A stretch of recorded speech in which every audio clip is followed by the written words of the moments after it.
Good morning.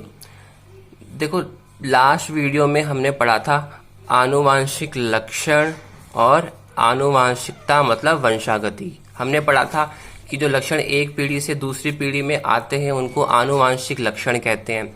अब आप सोचो, जब एक पीढ़ी से दूसरी पीढ़ी में लक्षण आ रहे हैं तो किसी ने तो सबसे पहले ये बात सोची होगी ना कि एक पीढ़ी से दूसरी पीढ़ी में लक्षण जाते हैं। उसने सोचा होगा ना कि हमको इस पर अध्ययन करना चाहिए। तो आनुवांशिक लक्षणों पर जो सबसे पहले अध्ययन किया था वो किन्होंने किया था? ग्रेगर जॉन मेंडल वैज्ञानिक ने किया था। सबसे पहले उनके दिमाग में आया कि जो ये लक्षण है वो एक पीढ़ी से दूसरी पीढ़ी में जा रहे हैं, तो उन्होंने सोचा कि आखिर ऐसा क्या हो रहा है, कैसी कौन सी प्रोसेस हो रही है कि जो लक्षण है वो एक पीढ़ी से दूसरी पीढ़ी में जा रहे हैं। तो उन्होंने क्या किया, उन्होंने एक्सपेरिमेंट करे, और एक्सपेरिमेंट भी उन्होंने सबसे पहले इंसानों पर नहीं किए कि मैं इंसानों पर चेक करके बता दूं कि एक पीढ़ी से लक्षण दूसरी पीढ़ी में कैसे जा रहे हैं। उन्होंने सबसे पहले एक्सपेरिमेंट मटर के पौधे पर किया था।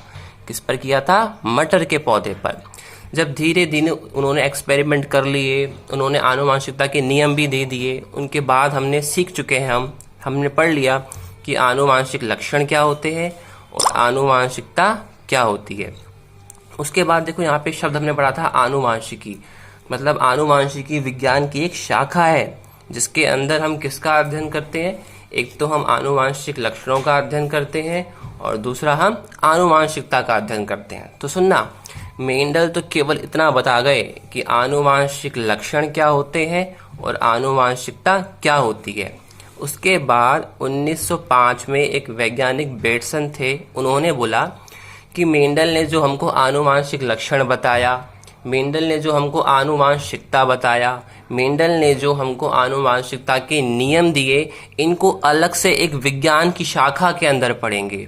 और इन्होंने बोला कि इस विज्ञान की शाखा को क्या नाम देंगे? हम आज से जेनेटिक्स देंगे। तो एक शाखा का निर्माण हुआ। तो शाखा को बनाने वाले, शाखा को नाम देने वाले कौन थे? वैज्ञानिक बेटसन थे। और उन्होंने ये नाम कब दिया था? 1905 में दिया था। ध्यान रखना, मेंडल तो केवल आनुवांशिकता किसे कहते हैं इसके बारे में बता गया, आनुवांशिक लक्षण क्या होते हैं इसके बारे में बता गया। चैप्टर में तुम आगे पढ़ोगे आनुवांशिकता के नियम वो देकर चला गया। लेकिन बाद में 1905 में बेटसन ने क्या बोला कि मेंडल ने जितनी भी बातें बताई ना, इसको अपन एक अलग से विज्ञान का नाम दे देते हैं। और उस नाम क्या दिया उसका? आनुवांशिकी। कि मेंडल ने जितनी भी बातें बताई, इन सब का अध्ययन अपन आज से एक अलग शाखा विज्ञान की आनुवांशिकी में पढ़ेंगे। तो ये नाम किसने दिया? बेटसन ने 1905 में।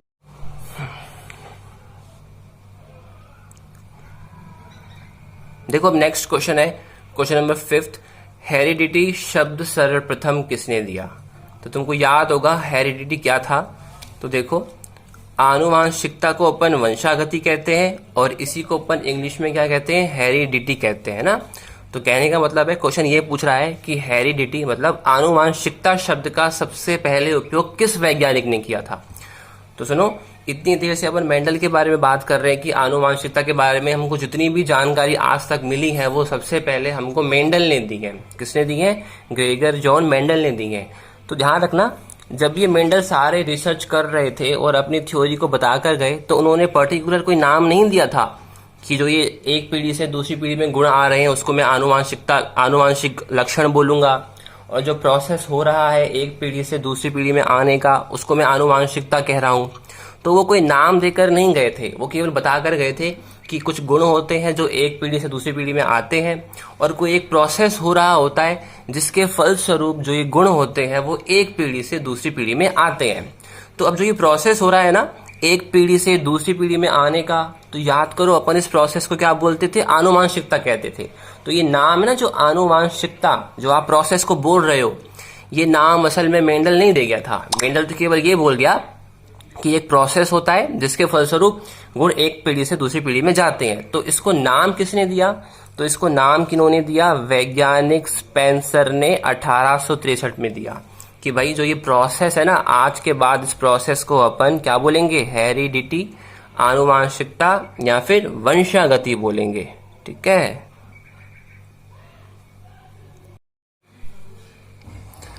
देखो, नेक्स्ट क्वेश्चन है क्वेश्चन नंबर 6। आनुवांशिकी के पिता कौन है? ठीक है, आनुवांशिकी मतलब शाखा और शाखा क्या, जिसके अंदर हम अध्ययन करेंगे गुणों का और आनुवांशिकता का। तो पूछ रहा है कि इसके पिता कौन है, तो पिता तो हमको उसी को बोलना पड़ेगा ना, जिन्होंने सबसे पहले हमको इसके बारे में बताया था।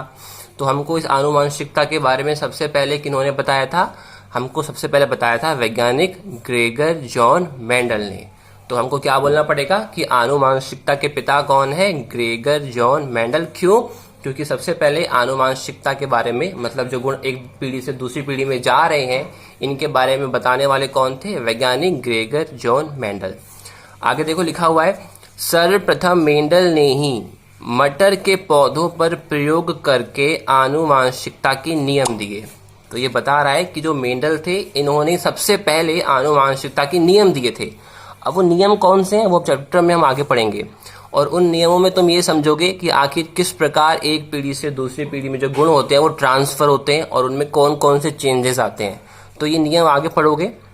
और इसमें खास बात तुम देख रहे हो, लिखा हुआ है कि सबसे पहले किस पर एक्सपेरिमेंट किया था, मटर के पौधों पर किया था। ऐसा नहीं कि इंसानों पर ही कर दिया, इन्होंने सबसे पहले चेक करने के लिए एक्सपेरिमेंट किस पर किए, मटर के पौधों पर किए। तो ध्यान रखना, आनुवांशिकता के पिता या जनक किसे कहते हैं, ग्रेगर जॉन मेंडल को। क्यों? क्योंकि सबसे पहले इन्होंने ही क्या किया था, एक्सपेरिमेंट करके हमको आनुवांशिकता के बारे में बताया था। और एक्सपेरिमेंट इन्होंने सबसे पहले किस पर किया था, मटर के पौधों पर किया था। अब मटर के पौधों पर ही क्यों किया था, ये भी हम चैप्टर में आगे आने वाले क्वेश्चंस में पढ़ेंगे। क्वेश्चन नंबर 7 है, मेंडल ने आनुवांशिकी के प्रयोग किस पौधे पर किए। तो अभी जस्ट आपने ऊपर पढ़ा, किस पर किए, मटर के पौधों पर। और मटर के पौधे भी कौन से, उद्यान मटर पर। ठीक है, ये जो गार्डन में होते हैं ना मटर, उद्यान मटर पर एक्सपेरिमेंट करे। उसके बाद क्वेश्चन नंबर 8 है, मटर का वानस्पतिक नाम। देखो यहाँ पे शब्द आया है वानस्पतिक नाम, और इसी को अपन बोलते हैं वैज्ञानिक नाम। अब है ना, जितनी भी चीजें होती हैं, चाहे हम इंसान हैं, जितने भी फल होती हैं, सब्जियां होती हैं, मेडिसिन होते हैं, इन सबके ना वैज्ञानिक नाम होते हैं। तो ऐसी मटर है, मटर का भी क्या होगा, वैज्ञानिक नाम होगा, जिसको अपन वानस्पतिक नाम भी कहते हैं। तो हमसे क्वेश्चन पूछ रहा है कि मटर का वैज्ञानिक नाम क्या है, बताओ। तो देखो, मटर का वानस्पतिक या वैज्ञानिक नाम क्या होता है, पाइसम सैटाइवम। ठीक है, क्या होता है, पाइसम सैटाइवम। तो तुमको ये याद करना है वैज्ञानिक नाम।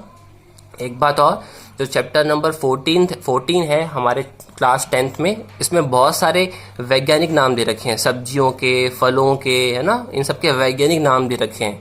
तो तुमको आगे चल के कभी ना कभी तुमको याद करना है ना। तो अभी जो आपको इतना समय मिल रहा है, तो आप क्या कर सकते हो, चैप्टर नंबर 14 में जितने भी वैज्ञानिक नाम है आप इसको अच्छे से याद कर सकते हो। ठीक है, तो यहाँ पर वैज्ञानिक नाम आया है मटर के पौधे का। तो मटर के पौधे का वैज्ञानिक नाम क्या होता है, पाइसम सैटाइवम। देखो, एक पीढ़ी से दूसरी पीढ़ी में जो गुण जा रहे हैं ना, अपन ने पढ़ा, तो किसकी वजह से जाते हैं एक पीढ़ी से दूसरी पीढ़ी में गुण, वो जो गुण जाते हैं वो जीन्स की वजह से जाते हैं। अब तुम्हारे सामने 3 चीज लिखी हुई हैं, गुणसूत्र, डीएनए और जीन। इन तीनों के बारे में तुमको 9th क्लास में भी बताया था कि आखिर ये तीनों मिलकर कैसे काम करते हैं और कैसे एक पीढ़ी से गुणों को दूसरी पीढ़ी में ट्रांसफर करते हैं। तो गुणों को मेन जो ट्रांसफर करने का काम करता है वो जीन करता है। और जीन को गाइड कौन करता है, जीन को समझाता कौन है कि तेरे को किस प्रकार से गुणों को लेकर जाना है, वो समझाता है डीएनए। जैसे मान लो अगर मैं तुमको बोलूं कि तुम्हें मार्केट में जाना है और तुम्हें मार्केट में जाकर ये सामान लेकर आना है, तो सामान लेकर तो कौन आएगा, तुम लेकर आओगे ना, क्योंकि मैं तुमको बोल रहा हूँ। लेकिन तुमको गाइड कौन कर रहा है, तुमको गाइड मैं कर रहा हूँ कि तुमको इस शॉप पे जाना है और तुमको ये वाला सामान लेकर आना है। ऐसे ही जो गुणों को लेकर जाएगा, लेकर जाने वाला तो कौन है, जीन है। और जीन को गाइड कौन करता है, जीन को गाइड करता है डीएनए, है ना। तो तुम सब जानते हो, जब हमने चैप्टर कोशिका वाला पढ़ा था तो उसके अंदर हमने तीनों चीज पढ़ी थी, गुणसूत्र, डीएनए और जीन। ये तीनों कहाँ पर उपस्थित होते हैं, ये तीनों हमारी कोशिकाओं में उपस्थित होते हैं। तो ध्यान रखना, डीएनए किसको गाइड करेगा, जीन को गाइड करेगा कि तुम्हें जाना है और तुम्हें क्या करना है, गुणसूत्रों को उठाना है। और गुण सूत्रों को उठाकर तुमको क्या करना है, इन गुणों को एक पीढ़ी से दूसरी पीढ़ी में क्या कर देना है, ट्रांसफर कर देना है। ठीक है, जब हम चैप्टर नंबर 4 पढ़ेंगे तो तुमको और ज्यादा डीप में समझाएंगे कि कैसे जीन काम करते हैं, एक पीढ़ी से दूसरी पीढ़ी में गुणों को लेकर जाते हैं। तो चैप्टर नंबर 4 का वेट करें, वहां पर आपको एकदम क्लियर हो जाएगा कि जो ये जीन होते हैं वो कैसे काम करते हैं।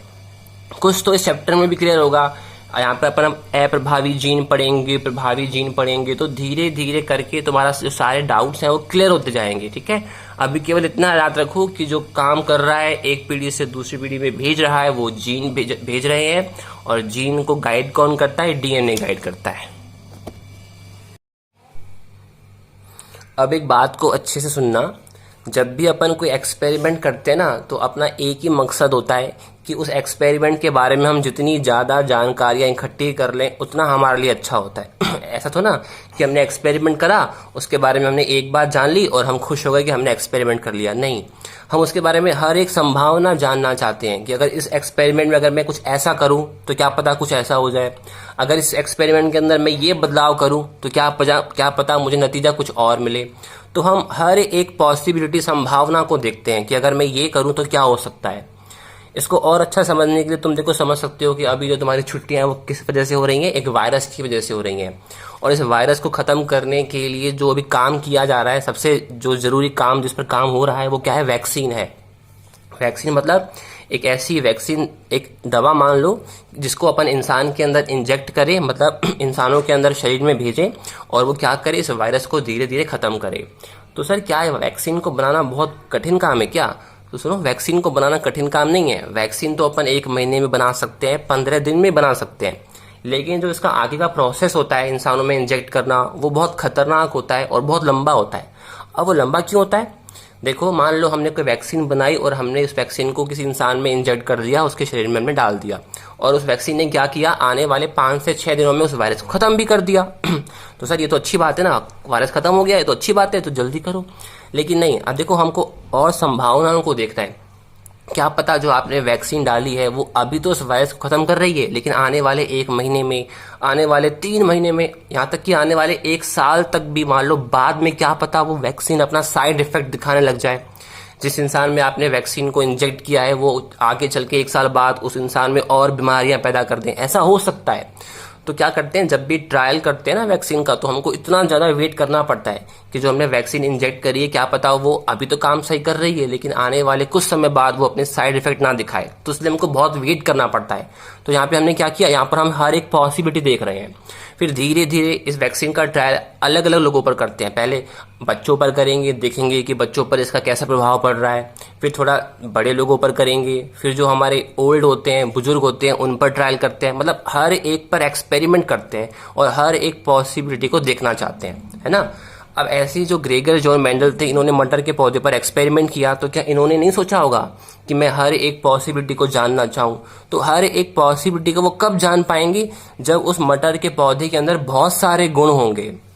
बहुत सारे गुण का मतलब क्या है? जैसे मान लो आप किसी शॉप पर जाते हो, कोई आपको क्या एक कपड़ा खरीदना है ना, आपको ड्रेस खरीदनी है, और वो ड्रेस सामने डमी पर लगी हुई है, तो आपको तो वो ड्रेस बहुत अच्छी लग रही है कि वो डमी पर लगी हुई है, तो क्या आप सामने से देखकर उसको ले लोगे? क्या नहीं, तुम उसके पास जाओगे, तुम उसके कपड़े को देखोगे कि इसका कपड़ा कैसा है, अच्छा है कि नहीं है। तो क्या तुमने इसके गुण को नहीं देखा?